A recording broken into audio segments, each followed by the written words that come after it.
Ready? Okay.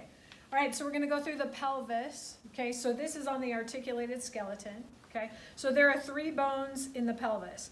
This one is the ilium.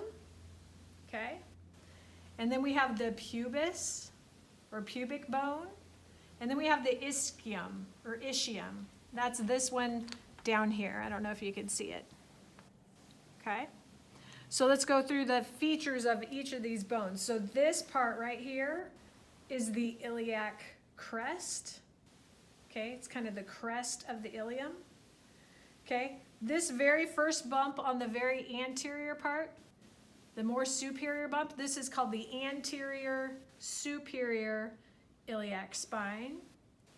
And then we've got the anterior inferior iliac spines. Okay, there's a right and a left. Okay, now if we turn the pelvis posteriorly, posterior view, you have a posterior superior iliac spine. Okay, and then a posterior inferior iliac spine. Okay, so those are the main things on the ilium. Okay, if we come back around anteriorly, we've got the pubic symphysis, which is the joint where the pubic bones come together, and there's a piece of cartilage that sits between them. That is the pubic symphysis. Okay, and then on the ischium, okay, I'm going to turn it posteriorly so you guys can see.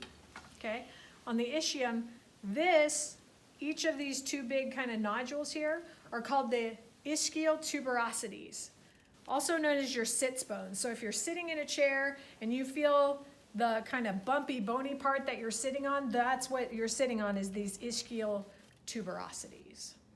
Okay. One other thing, I don't know, can you see it from this angle? This right here is the greater sciatic notch. Okay, and that's where your sciatic nerve actually comes out of your back and runs through and then goes down your leg. So this is the greater sciatic notch. And then the only other thing you guys have to know is this hole right here, and I can show you on this disarticulated pelvis. Okay, this hole right here is the obturator foramen. Remember, a big hole is known as a foramen. And one of the nerves that runs through there is called the obturator nerve. So that's where that gets this name, obturator foramen. Okay? You can stop it.